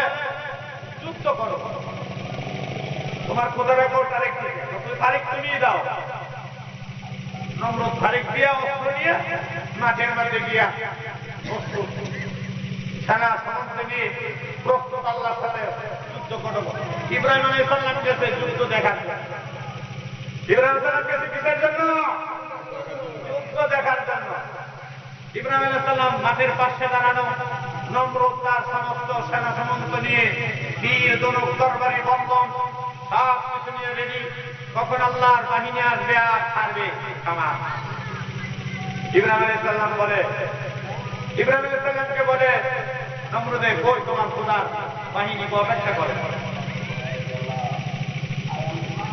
আল্লাহ পাক মশা ছেড়ে দিলেন। কি থাকবে? মশা। মশা কি আর্মিদেরকে কামড়ায় না? পুলিশকে কামড়ায় না? রেপকে কামড়ায় না? বিডিআরকে কামড়ায় না? অস্ত্র নিয়ে দাঁড়ায়, ঠিক না? তখন আমাদের কামড়াইতে, এটা এমন একটা বাহিনী, আল্লাহ পাকের এমন একটা সৈন্য যেটা পৃথিবীর আর কোনো সৈন্যকে ভয় করে না, ঠিক না বেশি? মরতে রাজি কিন্তু ভয় করতে রাজি না, যদি বলেন ঠিক না বেশি? কারণ নমরুদ গেছে আল্লাহর সাথে যুদ্ধ করতে, আল্লাহ পাক মশার জাক পাঠায় দিল। কালো বর্ণের আকাশের মধ্যে যেরকম 10টি মাসে যেরকম ঝড় তুফানি আকাশ কালো হয়ে যায়, এরকম কালো হইয়া যখন ডাকের ডাক মশা শাস্ত্র হলো, তারাও নমরুদের বাহিনী অস্ত্র শস্ত্র ফালাই দিয়া চিল্লা এক একদিন এক এক দিকে একটা নেকড়া মশা ছিল দূরে দাঁড়ানো, বলে যে আল্লাহ আমি আমার একটা ঠেং নেই, আমি এই ভিড়ের মধ্যে যেতে পারছি না, আমার চোখের সামনে দিয়ে তোমার দুশমন যা, আমাকে একটু অনুমতি দাও, আমি যেন তার একটু খাই। ঠিক কিনা? আল্লাহ বলে যে আপনার হুকুম দিলাম, তোকে অনুমতি দিলাম, মশা আস্তে করে নমরুদের নাক দিকে ঢুকে। আল্লাহ ঢুকাই, কারণ সে ঢুকে নাই, নাকের ভিতরে কি আছে? চুল আছে, আছে কি নাই? আবার গাম আছে, এই গামের কারণে কি সে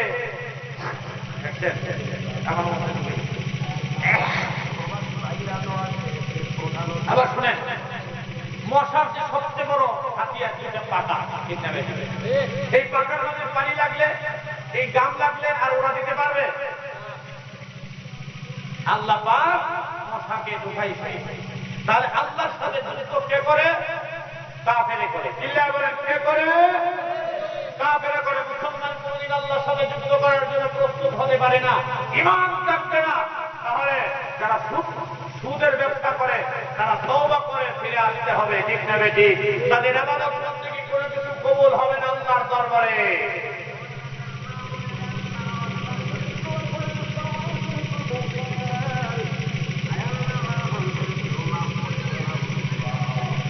অতএব আল্লাহ তাআলা বললেন, তোমরা যদি সুদ না ছাড়ো তাহলে তোমরা আমি আল্লাহর সাথে, আমার রাসূলের সাথে যুদ্ধ করার জন্য প্রস্তুত হয়ে যাও। আল্লাহ এবং আল্লাহ রাসূলের সাথে যুদ্ধ করার জন্য আবু জাহেল আসছিল, ফিরে যেতে পারবে? অতএব আমরা নবীর উম্মত, আল্লাহ পাকের গোলাম, আমরা শয়তানের দুধায় যাই করেছি তওবা করে সামনের জীবন চালাতে হবে। যেটা বলেন ঠিক যাবে ঠিক। সুদের ব্যবসা করা যাবে না। সুদের দ্বারাতে সমাজ ধ্বংস হয়, সুদের দ্বারাতে গরিব আরো গরিব হয়, ধনীটা আরো ধনী হয়। ঠিক যাবে ঠিক। আপনি বিপদে পড়ে 20,000 টাকা একজন থেকে আনছেন, খানিকের জন্য আপনার বিপদটা দূর হয়েছে, কিন্তু বড় বিপদ আরো চাইবে গেছে। 20,000 টাকার সুদ কত হয়? কমপক্ষে আরো 5,000 টাকা দিতে হবে, 25,000 টাকা।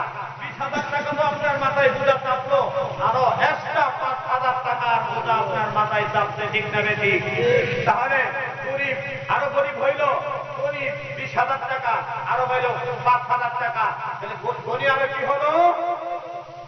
সুদের ব্যবসার দ্বারাতে হিংসা বাড়ে, বিদ্বেষ বাড়ে। আর আল্লাহ পাক সমাজ ব্যবস্থার জন্য যাকাত দিলেন, সদকা দিলেন, মুসলমান একে অপরকে সাহায্য করো। সাহায্য করবো কি? ওই যে নিজের চরিত্রই ঠিক নাই, ফরজ তিন কথা মনে আছে তো? আল্লাহর নবী বলেন 3টা কাজ যে করবে। 1 নম্বর কি বলছিলাম? তার হত্যাকারীকে মাফ করে দেওয়া। 2 নম্বর যে লেনদেন করে করে, অর্থাৎ কেউ জানে না, সালিশ হয় না, এলাকার মানুষ জানে না, আনতে বাই চাচা ভাবি কত খালা জায়গা, এখন দেখা যায় যাওয়ার সময় পুরো এলাকার মানুষ নিয়ে সালিশ বিচার ঠিক রেখে। তাহলে আল্লাহর নবী বলেন যে মুসলমান গোপনে লেনদেন করে। 3 নম্বর, যে মুসলমান প্রতি পাঁচ ওয়াক্ত নামাজের পর, ফরজের পর আল্লাহর নবী বলেন এই সূরাতুল ইখলাস তেলাওয়াত করবে। আল্লাহর নবী বলেন জান্নাতের 8টা দরওয়াজা তাকে ডাকবে। সুবহানাল্লাহ।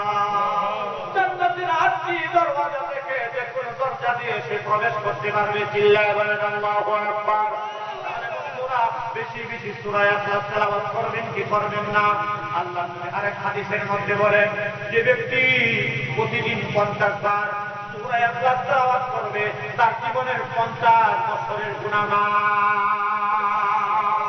আল্লাহর নবী বলেন আমার সাহাবীরা, আমি তোমাদেরকে 3টি সূরা শিক্ষা দেই। এই 3টি সূরা আল্লাহ পাক তাওরাত জবুর ইনজিলের মধ্যে দিয়েছে। অর্থাৎ এই 3 সূরা যদি তোমরা তেলাওয়াত করো তাহলে আল্লাহ পাক তাওরাত জবুর ইনজিল কোরআন তেলাওয়াত করার সওয়াব তোমাদের আমলনামায় দিবে। এই সূরাটা কোনটা? এই 3 সূরা হলো সূরাতুল ইখলাস, সূরাতুল ফালাক, সূরাতুন নাস। আমরা আঞ্চলিক ভাষায় বলি কুল হুয়াল্লাহ, কুল আউযু বিরাব্বিল ফালাক, কুল আউযু বিরাব্বিন নাস। ঠিক না বেটি? এই সূরাগুলি সমস্ত মুসলমানের, অধিকাংশ মুসলমানের মুখস্থ। আল্লাহ নবী আম্মা জান আয়েশা বলেন, ও আমার উম্মতেরা, আল্লাহ নবী বলেন, আমার উম্মতেরা শোনো শোনো, তোমরা যখন ঘরের ভিতরে যাও সূরা ইখলাস বেশি বেশি তেলাওয়াত করো, আল্লাহ পাক তোমাদের ঘরের অভাব অনটন দূর করে দিবে।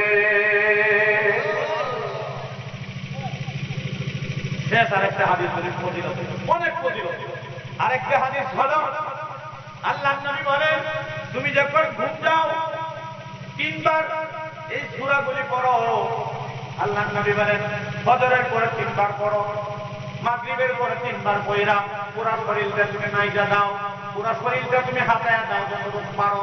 আল্লাহ নবী বলেন, এর বরকতে তোমার শরীরের মধ্যে কোনো খারাপ পাতা, খারাপ চিনে রাখো, খারাপ বেমার, বিপদ আপদ সব থেকে আল্লাহ পাকে 3 সূরার বরকতে হেফাজত করবে। পারবেন কি পারবেন না? এই আমল কে করবেন? হাত তুলে। মাশাআল্লাহ, আল্লাহ সকলকে তৌফিক দান করুন। আরেকটি সুন্দর ঘটনা বলে আমি আমার তাফসীরে চলে যাব। এতক্ষণ পর্যন্ত লাভ বলছি, সূরা ইখলাসের লাভ। যদিও সূরাটা ছোট, কিন্তু তার ফজিলত যদি সারা রাত বলি শেষ হয়ে যায়। কিতাবের মধ্যে এত ফজিলত রয়েছে, আল্লাহু আকবার। আল্লাহ নবীর এক সাহাবী, তার নাম হযরত আনাস, রাসূলের খাদেম ছিলেন, প্রিয় ছিলেন। 10 বছর খাদেম রাসূলের খেদমত করতে করতে সুবহানাল্লাহ। হযরত আনাস বলে, তবুকের ময়দানে, তবুকের যুদ্ধে যখন রাসূলের সঙ্গে গেলাম মদিনাতে, তখন এর ইতিপূর্বে 2 বছর মদিনায় খেজুর হয় নাই। মদিনার মানুষের সবচেয়ে বড় সারা বছরের আয়ের উৎস হলো খেজুর। যেমন আপনাদের এই এলাকার সবচেয়ে বড় আয়ের উৎস কি? ধান, সরিষা, এরকম জাতীয় জিনিস, ঠিক না? এগুলি যদি না হয় তাহলে চলাফেরা করতে সারা বছর কষ্ট হয়ে যায়, ঠিক না বেঠিক? মদিনাতে 2 বছর খেজুর হয় নাই, 3য় বছর এমন ভাবে খেজুর হয়েছে, খেজুরের গাছে খেজুর পাইখা একেবারে পাতা থাকলে অথবা পাখি ঢুকলে সুপর দিয়ে খেজুর পড়ে দেবে পাকার, অর্থাৎ খেজুর কাটার সময় হয়ে গেছে। এই সময় আল্লাহ নবী বলেন, আমার সাহাবীরা তোমরা বের হও, ইনফিরু খিফাফান ওয়া সিকালা ওয়া জাহিদু ফি সাবিলিল্লাহ। ছোট হও, বড় হও, চিকন হও, মোটা হও, বুড়া হও, জন হও, সব বের হও। দেখছেন কিছু মোটা সোটা মানুষ হলে এরা কয় রাসূলের কাছে গিয়ে কই, হুজুর আমি মোটা মানুষ যেতে পারি না। আবার কিছু মানুষ বৃদ্ধ, এরা গিয়ে কয়, হুজুর আমরা বৃদ্ধ মানুষ। আল্লাহ আয়াত নাযিল করে বলেন, ও নবী বলে দাও, ছোট বড়, চিকন মোটা, জওয়ান বৃদ্ধা সকলকে বলো আমার রাসূলের ডাকে চলে যাবে। যদি না যায় আল্লাহ এমন গজব দিব তোমরা ফিরাইতে পারবে না, সেই গজবের মোকাবেলা করতে পারবে না। আল্লাহ তোমাদের মোকাবেলা নয়, আল্লাহর দ্বীনের কাজ করার জন্য আল্লাহ যে কোনো জাতিকে হেদায়েত দিতে পারে। চিল্লা বলেন ঠিক না বেঠিক? তবুকের ময়দান, আল্লাহর নবী সাহাবায়ে কেরামদেরকে নিয়ে তবুকের ময়দানে গেলেন। মক্কা থেকে 50 মাইল দূরে। কত মাইল? 50 মাইল দূরে মদিনার মধ্যে একজন সাহাবী হয়ে গেল, অসুস্থ ছিল, তার নাম মুআবিয়া ইবনে মুআবিয়া। নামটা কি? মুআবিয়া ইবনে মুআবিয়া। বাপের নাম মুআবিয়া, ছেলের নাম মুআবিয়া, এই জন্য বলা হয়েছে মুআবিয়া ইবনে মুআবিয়া। মুআবিয়ার ছেলে মুআবিয়া। আমাদের দেশে ঝগড়া লাগে, এক পাড়াতে শুধু 2 নাম রাখে, ভাই তোমার ছেলের এই নাম রাখছো কেন? বলে কি বলে না? বলে কি বলে না? আরবে এমন আছে, বাপের নাম মোহাম্মদ, ছেলের নাম মোহাম্মদ, দাদার নাম মোহাম্মদ, দাদার নাম মোহাম্মদ, রাসূলের মহব্বতে রাখে। আর আমার দেশে হিংসা ভরপুর, এক এলাকার মধ্যে যদি নাম ডবল হয় ঝগড়া লেগে যায়। তো আমার ছেলের আগে নাম রাখছি, তুমি কেন রাখতে পারে? বলে কি বলে না? নাম কি কার বাপের নাকি? আল্লাহ প্রদত্ত। কার? চিল্লায় বলেন কার?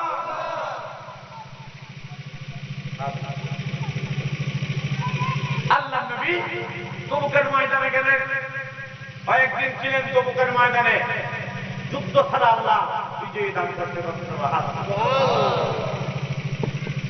আল্লাহ নবী ফজরের নামাজ পড়া চাই নামাজে বসা, সাহাবায়ে কেরাম হুজুরের পিছনে বসা।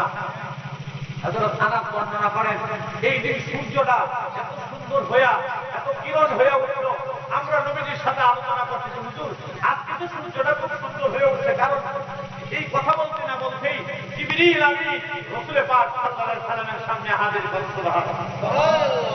জিবরিল আয়েশা নবীকে সালাম দিয়ে বলে, আসসালামু আলাইকা ইয়া রাসূলুল্লাহ। আমার নবীজি আজকে সূর্যটা এত সুন্দর হয়ে কেন উঠছে জানেন? মদিনায় আপনার সুস্থ সাহাবী হযরতে মুআবিয়া ইবনে মুআবিয়া বেঁকে রেখে আসছেন। ওই মুআবিয়া আজকে ইন্তেকাল করেছে। হুজুর আপনার মুআবিয়া জানাজায় শরীক হওয়ার জন্য আল্লাহ পাক 100 200 নয়, 1000 2000 নয়, 70,000 ফেরেশতা অবতরণ করেছে জিবরিল আমিন সহ। আমাদের দেশে যদি কাহারো জানাজার মধ্যে শুনে এমপি আছে মন্ত্রী আছে, জানাজা বইলে দায় আমরা কেন ফেরে চিনছি না, লোকটা অনেক দামি ছিল। কি বলে বলে কি বলে না বলে কি বলে না? আচ্ছা, সারা দুনিয়ার সমস্ত আমাদের বর্তমান 300 এমপি আছে নাকি, সরকারি দলের যত এমপি মন্ত্রী আছে, সবাই যদি একজন মুসলমানের জানাজা পড়ায় গ্যারান্টি আছে কবরের আযাব মাফ? চিল্লায় বলে। কিন্তু একজন মাওলানা সাহেব, একজন পীর সাহেব, একজন মুফতি সাহেব, তালেবে ইলম জানাজায় শরীক হলে কবরের আযাব হালকা হবে, হাদিসে আছে। ঠিক না? ঠিক না বেঠি? একটু জিকির করেন লা ইলাহা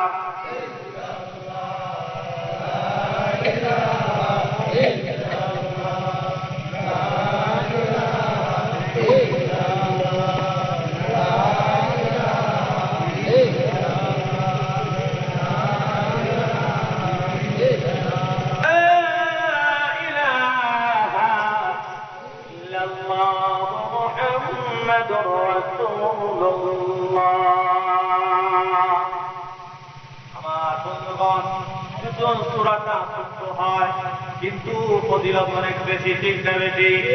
এই সূরা যে বেশি বেশি তেলাওয়াত করবে সে জান্নাতি। এই সূরা পড়ে যে দোয়া করবে আল্লাহ পাক সরাসরি দোয়া কবুল করবে। হযরত মুআবিয়া রাদিয়াল্লাহু তাআলা ইন্তেকাল করলেন। মুআবিয়া ইবনে মুআবিয়া, জিবরিল আমিন বলে, হুজুর আপনার সাহাবী মুআবিয়া মদিনায় ইন্তেকাল করেছে, তার জানাজায় শরীক হওয়ার জন্য 70,000 ফেরেশতা আল্লাহ পাক অবতরণ করেছে। নবীজি এই জানাজার ইমামতি আপনি নবী করাবে, আপনার সাহাবীরা ফেরেশতাদের সাথে শরীক হবে। আল্লাহ নবী বলে, আমার ফেরেশতা ভাই জিবরাইল ভাই শুনেন মক্কা মদিনা থেকে তবুকের ময়দানে 50 মাইল দূরে, কিলোমিটার না 50 মাইল, কত মাইল? 50 মাইল। জিবরাইল আমিন বলে, ও নবীজি আল্লাহ পাক আমাকে 600 দানা দিতে, 600 দানা। আল্লাহ হুকুম করছে আমি জমিনের মধ্যে একটা দানা দিয়ে আঘাত করবো, পুরা 50 মাইল আপনার জন্য একদিন হয়ে যাবে। অর্থাৎ পুরা জমিনটাকে সংকীর্ণ করে দিলাম আপনার জন্য। 50 মাইলকে গুছাইয়া আমি আল্লাহ পাকের হুকুমে একদিন করে দিলাম, কারণ জানাজা তো আপনার সামনে একদিন দূরে রাখে না। ঠিক নেবে লাভ তারপরে চলে সেতে লাগাই দাঁড়ায়, একটু দূরে থাকে না। আল্লাহ নবী জিবরাইল বলে, ও নবী আপনার সাহাবীদেরকে নিয়ে আপনি খুব হন, আল্লাহু আকবার। এখনই আপনি মুআবিয়ার ওয়াজ দেখতে পাবেন, আল্লাহু আকবার। আল্লাহর নবী মুআবিয়ার জানাজার জন্য তবুকের ময়দানে কয়েক হাজার সাহাবায়ে কেরামকে নিয়ে যখন দাঁড়াইলেন, জিবরাইল লাশটা সামনে আইনা দিলেন। সুবহানাল্লাহ। 70,000 ফেরেশতা ওই সাহাবীর জানাজায় শরীক হলো। জানাজা শেষ করে যখন দাফন করলো, আল্লাহর নবী জিজ্ঞাসা করে, আল্লাহর নবীর কাছে সাহাবায়ে কেরাম জিজ্ঞাসা করে, ও নবীজি আমাদের এই সাহাবী ভাইয়ের কি আমল ছিল বিশেষ, এত ফজিলত, এত সম্মান? আপনি এখন তবুকের ময়দানে তার মৃত্যুবরণ হয়েছে মদিনায় 50 মাইল দূরে। আল্লাহ পাক তার জানাজার জন্য 50 মাইলকে গুছাইয়া সংকীর্ণ করে একদিক করে দিল, অর্থাৎ আপনার সামনে লাশ টাইনা দিল। আর 70,000 ফেরেশতা তার জানাজায় বলো ব্যাপার কি? আল্লাহ নবী বলেন, আমার সাহাবীরা, আমার এই সাহাবী হুযাইফা, আমার এই সাহাবী হযরত মুয়াবিয়া রাতে দিনে সকালে বিকালে উঠতে বসতে করে বাইরে সর্ব জায়গায় সর্বসময় সূরাতুল ইখলাস তেলাওয়াত করতে। তাহলে বেশি বেশি পড়ে সূরাতুল ইখলাস পড়বেন কি করবেন না? বললে লাভ কি? জান্নাতে। এতক্ষণ অস্ত্র বোঝেন নাকি? বললে লাভ কি? জান্নাতে। নাকি চুরির বুটলা? এটা তো পাইবে না। জান্নাতে যে খিচুড়ি দিবে, আল্লাহ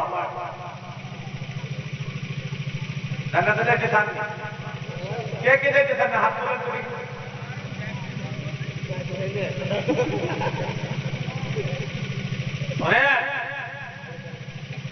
জান্নাতে যারা যাবে তার দেহটা হবে 120 হাত লম্বা।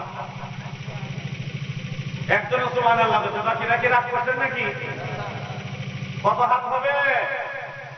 কথা কয় 120 হাত। জান্নাতের একটা বড়ই দুনিয়ার পাল্লা এবং পাথর দিয়ে যদি পূজন করে 12 মণ হবে। কত? 12 কেজি না, 12 মণ। এত বড় বড়ই খাইবেন কেন? খালি বড়ই হবে, আর কিছু হবে না। হ্যাঁ, আল্লাহ বলেন সর্বপ্রকার ফল তোমাকে সেখানে দেওয়া হবে। দেহটা 120 হাত লম্বা হবে। হযরত ইউসুফ আলাইহিস সালামের মতো সৌন্দর্য হয়ে যাবে। ও যুবক, আজকে যুবকরা এই দিকটা গাড়ি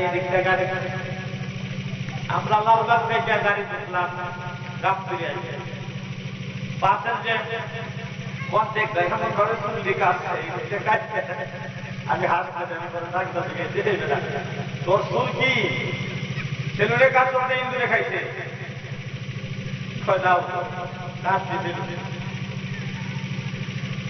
চুলের কাজই এখন দাঁড়িয়ে এই দিকটা আবার এই দিকটা একটু রাখে, ঠিক না? হ্যাঁ, আবার এই দিকটা চোখ বানায় কি বানায় না? জান্নাতের ভিতরে দাঁড়িয়ে থাকবে না, প্লেন থাকবে, হালকা মুখ থাকবে,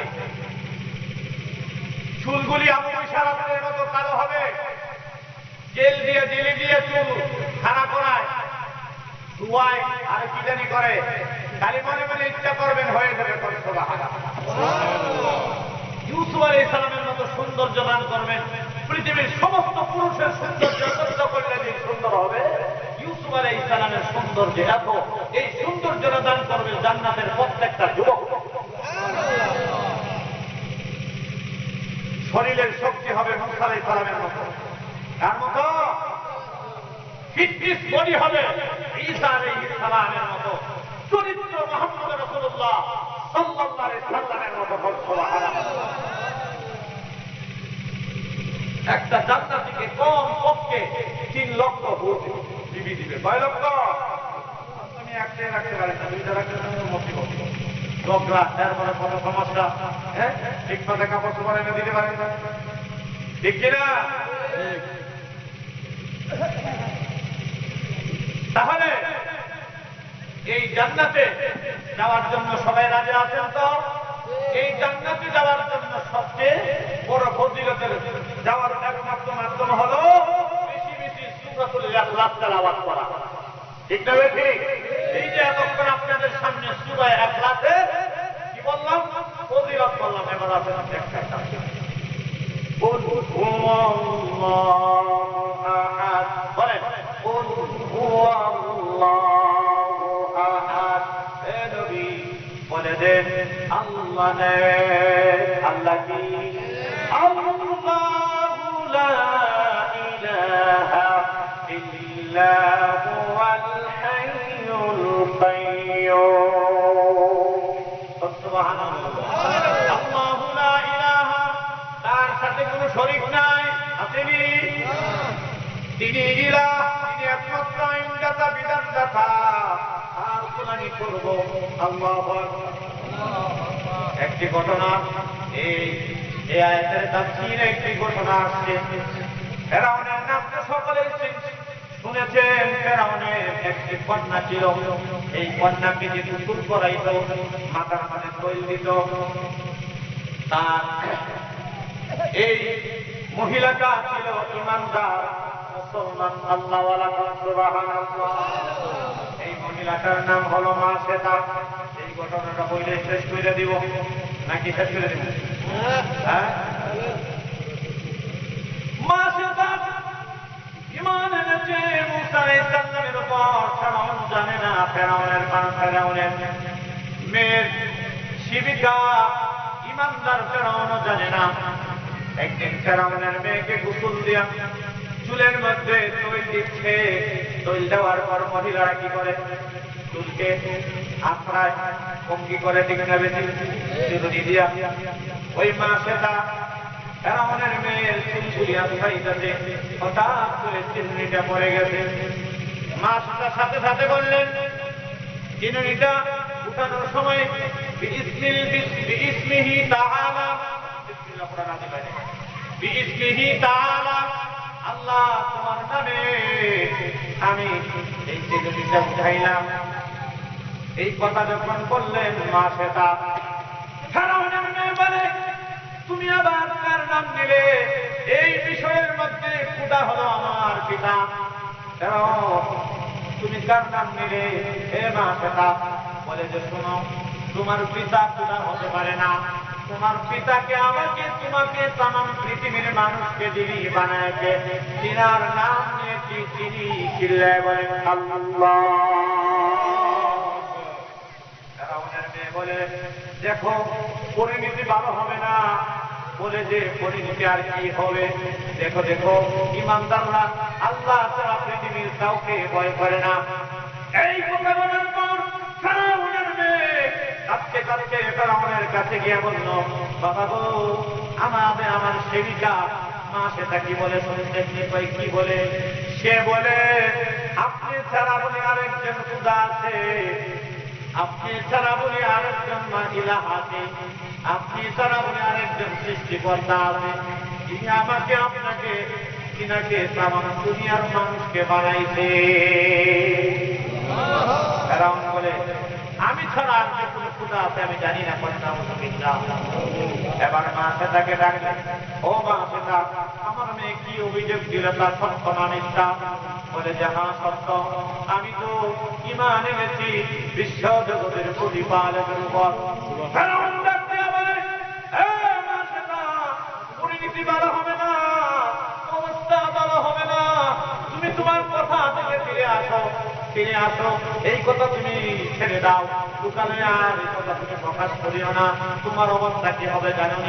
তোমাকে পেটের আঘাত করবো, শরীর থেকে রক্ত প্রবাহিত হবে, এমনকি পাশের কাছে দৌড়তে হবে, অথবা আগুনে পুরাইয়া তোমাকে মারবো। অতএব আমার বিরুদ্ধে আচরণ করিও না। আমি জানি এই জমিনের মধ্যে আমি চেষ্টা ছাড়া কোনো কর্তা নাই। কন্যা মা সেটা বলে, ও ফেরাউন, তোমার হুমকি দমকি আমি ভয় করি না। মা বলে না, ভালো করে শুনে, মা সেটারও আপনাদের মতো একটা কি ছিল, ছিল ঠিক না বেঠিক? মা সেটার স্বামী, তার নাম ছিল হিজকিল। হিজকিল বয়ে জঙ্গলে পালাইছে, মনে ভাবছে আমার স্ত্রী যেহেতু ঈমান আনছে, আমিও তো ঈমান আনছি, যখন তারা জানতে পারবে আমাকে গ্রেফতার করবে, আমার স্ত্রীকে গ্রেফতার করেছে, আমার সন্তানকে গ্রেফতার করেছে, আমাকে গ্রেফতার করবে। তাই হিজকিল চলে গেল, ফেরাউনের রাজ্য ছেড়ে জঙ্গলে চলে গেল। আল্লাহু আকবার। আল্লাহ তার সঙ্গে তাকে পৃথিবীর কোনো কিছু তার ক্ষতি করতে পারে না, ঠিক না বেঠিক?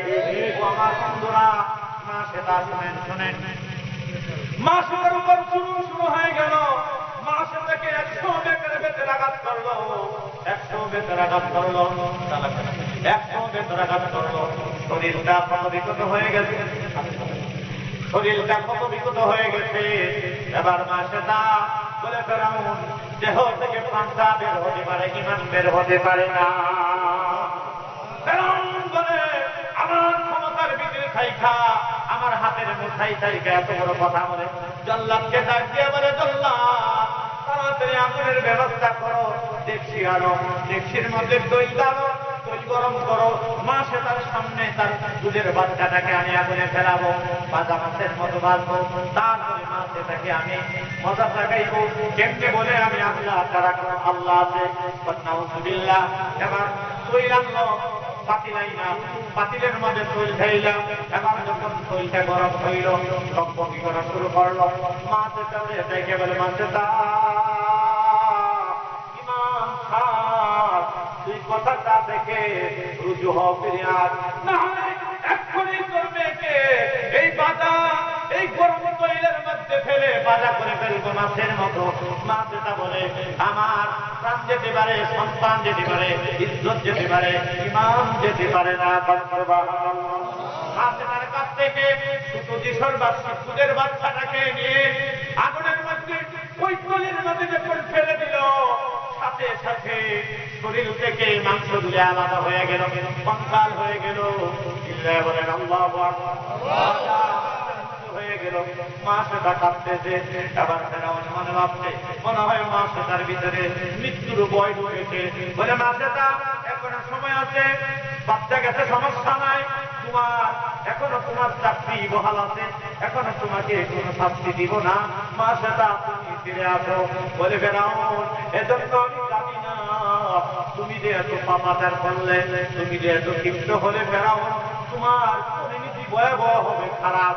তোমার পরিণতি নিয়ে আমি চিন্তা করতেছি, কারণ আমি তোমার বান্দি, আমি তোমার বাড়িতে জায়গা লালিত পালিত হয়েছি, তুমি আমার মনে, আমি তোমার নিয়ে চিন্তা করি, আমি তোমার নিয়ে কাঁদতেছি।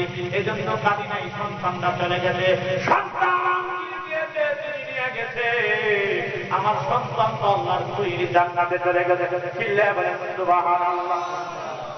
এই কথা বলতে বলতে ওই ডেকসির মধ্যে বাজা বাচ্চা চিৎকার দিয়া বলে, মা ইমানের উপর হতে উঠাবো। ফেরাউনের ভয়ে ইমান চাইল না, মা গো, ও মা ইমান চাইল না, ইমান চাইল না। ছেলের মাঝে আইসা দেখো, এটা আল্লাহ পাকের জান্নাত। এই কথা যখন শুনলো ফেরাউন শোনার সাথে সাথে শরীরের মধ্যে রাগ এসে গেছে। মা সেটাকে ধইরা ছেলের মধ্যে ফেলে দিব। এখন মা সেটাকে বলে, মা সেটারে তোর জীবনের কি চাওয়া আছে বল। বলে যে, আমার জীবনের আর কোনো চাওয়া নাই, একটি মাত্র কথা, এক্ষুনি তো আমাকে ছেলে ফেলে দেবে, জানটা বের হয়ে যাবে, আমাকে দাফন করবে। আমার কথা হলো, আমার সন্তান আমাকে একসঙ্গে দাফন করবে। কিয়ামতের ময়দানে মহান আল্লাহ পাকের দরবারে যখন হাজিরা দিব, যেন আমি এবং আমার সন্তানকে নিয়ে হাজিরা দিতে পারি। আর এই কথা বলতে পারে, মেহেরবান মাবুদ, তোমার জন্য দুনিয়াতে তৈলের মধ্যে বাজা হয়েছে আমি এবং আমার সন্তান। মাছটাকে আগুনে তেলের মধ্যে ফেলে দিল, বাচ্চা শেষ হয়ে গেল, মা সেটা শেষ হয়ে গেল। এখন মা সেটার স্বামী আছে স্কিলকে ধরার জন্য লোক পাঠায় দিল, গোয়েন্দা পাঠিয়ে দিল। পুরো দেশ তালাশ করতে করতে গিয়ে দেখে জঙ্গলে কি করে দেখে, স্কিল নামাজ পড়ে। ফেরাউনের লোকেরা নামাজ তো চিনে না, অর্থাৎ স্কিল যখন পিছনে, স্কিল যখন দাঁড়ায়, তার পিছনে বাঘ ভাল্লুক সিংহ এসে দাঁড়ায়। স্কিল যখন রুকু দেয়, তারা রুকু দেয়। স্কিল যখন সেজদায় যায়, বাঘ ভাল্লুক হিংস্র প্রাণীও সেজদা দেয়। বাচ্চার লোকেরা, ফেরাউনের লোকেরা এই দৃশ্য দেখে অবাক হয়ে গেল। আরে হিংস্র প্রাণী তো মানুষকে ছিঁড়ে ফেলে খেয়ে ফেলে ঠিক যাবে, কিন্তু এরকম দৃশ্যতে দেখি নাই। স্কিলকে সামনে রাখা, স্কিল যখন কমর নোয়ায়, এই পশু পশুগুলিও কমর নোয়ায়। স্কিল যখন কপাল জমিনে দেখায়, তারা তো সেজদা বোঝে না, বলে যে সেজদা। কপাল যখন জমিনে দেখায়, তারাও দেখায়, ব্যাপার কি বুঝলাম না। এই কথা বলে চলে আসলো। স্কিল দোয়া করলো, আল্লাহ আমার কথা, আমার সংবাদ যে বাচ্চার কাছে দিবে, তাকে তুমি দুনিয়াতে যদি কইর, তাকে দুনিয়াতে সর্বোচ্চ শাস্তি দিয়ে বলবো। স্কিলে এবার দুজন বাচ্চার কাছে গেলাম, দুইজনের মধ্যে একজনে ভুলে গেছে, আর একজন শয়তান ছিল, খারাপ ছিল। সে চিন্তা করলো, আমি যদি ফেরাউনের কাছে এই স্কিলের সংবাদ দেই, তাহলে আমাকে পুরস্কার দিবে, পুরস্কারের লোভে। এবার ওই লোকটা ফেরাউনের কাছে গিয়া বলে, ও জাহাপনা, আমাদের কথা শোনেন। স্কিলকে খুঁজতে খুঁজতে গিয়া জঙ্গলের মধ্যে পাইলাম। আবার জঙ্গলের মধ্যে এমন দৃশ্য দেখলাম যা জীবনে দেখি নাই। তার পিছনে বাঘ ভাল্লুক হিংস্র প্রাণীগুলি দাঁড়ায় আছে। দাঁড়ায়, তারাও দাঁড়ায়। সে যখন কপাল উঁচা করে অর্থাৎ রুকু দেয়, তারাও রুকু দেয়। সে যখন কপাল জমিনে তাকায় অর্থাৎ সেজদা দেয়, তারাও সেজদা দেয়। ফেরাউন ডেকে বলে, আমার সাথে কি তুমি মজাক করো? তুমি আমাকে চিনোনি? আমার সাথে যে তুমি উপহাস করো, তোমার অবস্থা কি হবে তুমি জানো না? তোমার দেহ থেকে কল্লা যাবে। এই কথা বলার পর আবার ওই লোকটা আবার বলে, যাহা আমার কথা বিশ্বাস করো, কিন্তু হিজকিল যে বদুয়া করছে, আল্লাহ পাক ওই বদুয়ার ফলাফল ওই লোকটাকে বাদশার সাথে সাথে জল্লাদ ডাক দিয়া বলল, দেখো না আজে বাজে বাদশার সাথে কথা বলে, অতএব তার দেহ থেকে কল্লাতে দুই টুকরা করে দাও। এই জন্য বন্ধুরা, যারা কোরআন ওলামাদের সাথে আলেম ওলামাদের সাথে বেয়াদবি করবে, দুনিয়াতে তাদের পরিণতি এমন হবে যে বলেন ঠিক না বেঠিক? আল্লাহ পাক তৌফিক দান করে।